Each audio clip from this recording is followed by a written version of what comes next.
Getting ready to sell a house in 2024 is a daunting task. In fact, many people get overwhelmed right away.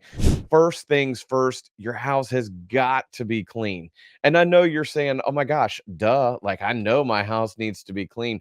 But no, seriously, your house has got to be super, super clean. We get blind to things that we may or may not see. One of the things most commonly I see is where our four-legged friends that live at our house have made impacts, right? Where dogs or cats or even rabbits, we've had rabbits in our business a couple of times, actually have some wear and tear on the house around door frames or at thresholds.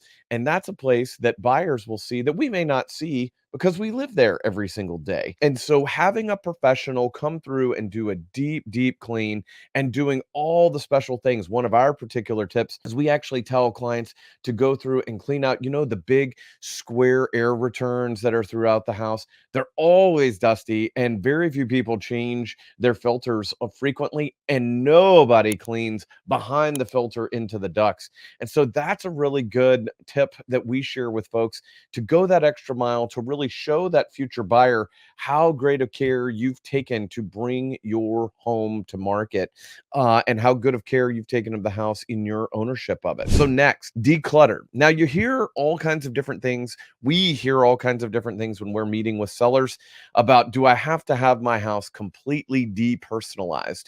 And the answer is no. People want to, see who lives there. And some people can take the house entirely too far. It can feel completely sterile, and totally, staged. And that's the opposite of the effect. What you really want to do is you want to declutter, take a significant amount of things out, more than you think you should, probably double to triple, leave just enough of an idea of who lives there. Now, what you don't want to do is have it way too personal and way too much of your house where the buyers can't visualize themselves, living there and being in the house, right? They want to have room to see and not look at you and your stuff, but actually be going through and knowing, how being able to see themselves in the house. That's kind of the key thing. They want to have room for it. If it's too personalized, that's the thing. It's your house instead of their house. Getting your house prepped and ready for sale. You want to have all the things in your house in the spaces where they belong. So number three, go ahead and make repairs. Now we have a whole separate video about getting ready to bring your house to market and talking about pre-inspection. Should we get one? Should we not get one? Why not? You could follow the links in the description below if you want to see that video. We really make sure that our clients prep their house. Bring your house to market where you have eliminated doubt. Now that's something we share. That's a quote, right?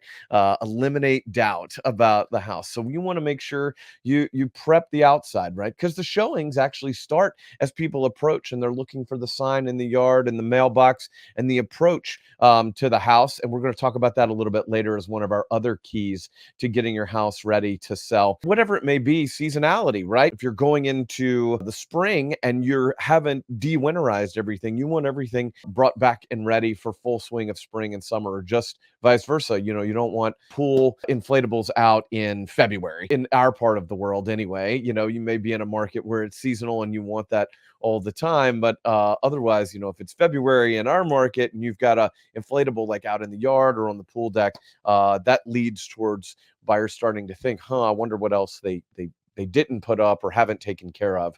So that's another key task. So I foreshadowed this a minute ago. One that most people overlook is the curb appeal. And when you start looking and getting ready for the house again, what is and what we call in our business, the approach? We actually used this from a client that was all about the approach. Literally our tires would hit the driveway and they would already say yes or no right out of the gate. So where do the showings start? The showing starts about 20 seconds before you get to the property, and people are looking and counting down the addresses. They're looking at the neighbors, they're looking at the other ones, they're looking for the sign in the yard, and they're looking for those numbers on the mailbox. So you want to make sure your approach, you can only control that. You want to make sure that you've got flowers of some sort, kind of welcoming people to the house. And then on the approach, right, you may need to pressure wash your driveway. You may need to, like you say, change out the landscaping, make sure the landscaping's fresh. Anything that's not there, anything that may have died or needs to be cut down or cut back has already been addressed. Often people think about, oh, it's no problem. Anybody that's going to buy a house will know that that's no big deal. And that's just not the case. That's not the brain space that buyers and buyers agents are. They're looking with a really wide angle. It's very emotional the first time they come into your house. And so you really want to eliminate doubt, and you want to really focus on, that curb appeal and the approach. What's it feel like? We even focus on the details so far as to actually make sure people go back through and use some lubricant on the doors and on the locks. That has an impact. That much of a detail matters, that they want to make sure that the lock boxes work properly. We use some of the latest and greatest Bluetooth lock boxes when we're listing, but we also go through and make sure that we have our clients lubricate the hinges, the doors, the locks, and so it has that right pop, right? When you turn the handle, it's got a good spring action to it, and that the lock goes in smooth, boom, done. Number 6, staging. Now, we absolutely all the time, should I stage? Should I not? That's a big question that we get from folks. Our answer is actually you should always stage your house. Now, that does not mean you've got to move everything out of your house completely. We work with our clients. Every single client we work with does some form of staging, but that's a bigger question. There's multiple forms of staging. Most of the time, when we're talking about staging, we're back to one of our prior points about decluttering, but we're also going to stage with some of the stuff that we have. We're going to have little sets throughout the house. So, for example, that really optimize and set the feel for the showing.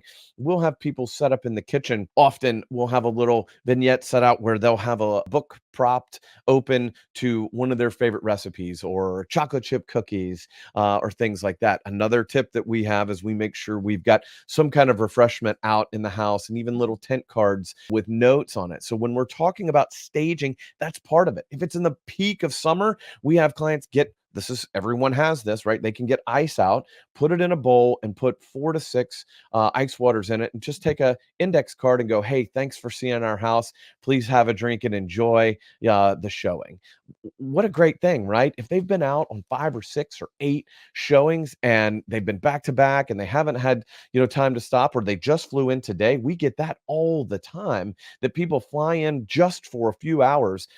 This is a differentiator. It really makes a difference against the competition. And the competition are the other houses they're headed out to, right? So going through and talking about this, those kinds of sets around staging, we often stage with people's stuff, but we can do it with ice and water bottles and being intentional about those kinds of things. Now, we're not going to go over the top and explain like this is a closet and this is the guest bathroom. No, no, no. Like it's more about the other things. Again, one of our favorite tips is to go through and to have some of those slice and bake cookies ready to go, because we'll talk about this in just a minute, but where things have changed in the past few years is there's very, very short amount of lead time to showing. So we'll talk about that before we end up here today.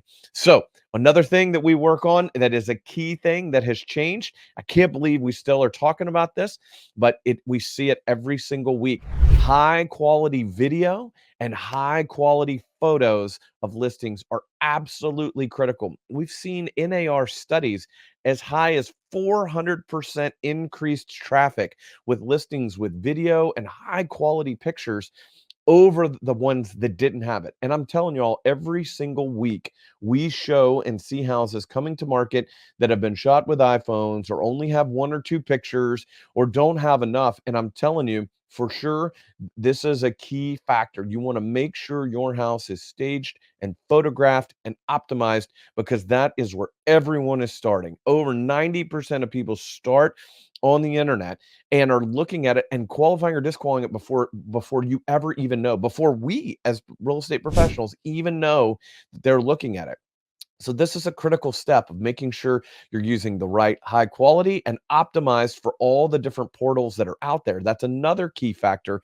You can have some that are too high def that actually get compressed down for some of the portals. So optimizing the pictures, getting high quality pictures and high quality video. All of that is a critical piece to the marketing and actually showcasing your house. Now, another one that's come up in the past few years that we're actually starting to see really take off is having a 3D or dollhouse model of your house. Now, this is, obviously for a one bedroom studio, that's not necessary. However, we've really noticed an uptick with some of the homes that we've been selling. People really want to see a guided view and be able to kind of turn around and go, okay, that second bedroom, what's the distance from that second bedroom to the ensuite, or what's it next to? I've got someone that does a lot of gaming and they do it late night. Well, is that going to bother someone else? Or if they have friends over, do they share an adjacent wall and things like that? Those are the real, buying questions that buyers are asking and getting into. So, really critical piece, when you're considering, getting your house on the market is some of the 3D modeling or dollhouse views. So, number 8, one of the questions we get asked the most in listing appointments is, what are we going to do to make sure our house sells for the most money in the least amount of time with the least amount of hassle? Well, this is a great conversation, and we love hearing it because we've got to match our clients' timelines and goals because they all correspond. We get into this all the time. They're like, well, I absolutely have to get top dollar. And we're like, great. And I need to sell in a week. Great.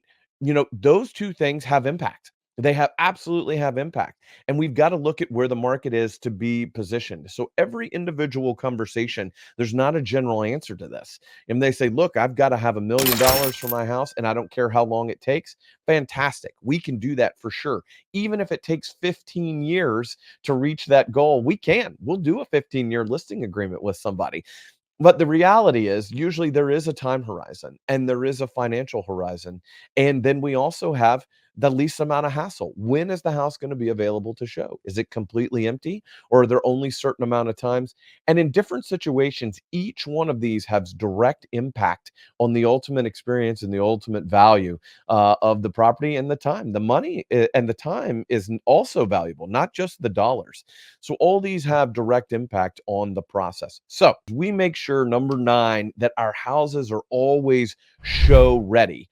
Now, what does that mean? Now, that has two things that we're really going to talk about. Show ready means that you're actually getting your house ready to go. You've done all this prep, you've done all this decluttering, you've done all of the cleaning. We have to keep doing that, right? When your house is on the market, it's retail space. And we tell people that you've got to expect that your house is becoming, a retail, space. And so just know that it's going to be, people coming in and out of it, and you just don't necessarily know who is coming in about it. Now, we do our best to know the agents in the market or the buyers in the market or to ask some of those questions. That's one of our unique parts of our process when we have people coming and going, but we do our best to prepare our sellers because that's the best thing. Ultimately, we're responsible for ourselves, right? So we ask them to go ahead and know that the lead time on most showings is under 3 hours.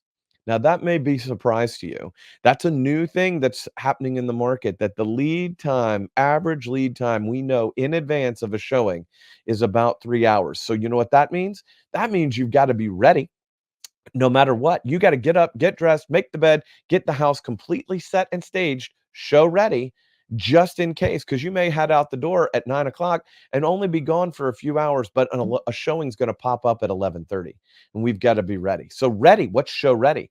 We've done all of the mechanicals. You've got to leave the lights on, and we actually leave all of the fixtures on, right? Because you want to make sure. That's a huge advantage over some of the showings. So many people go out the door, let it show, but it's dark. It doesn't have music on.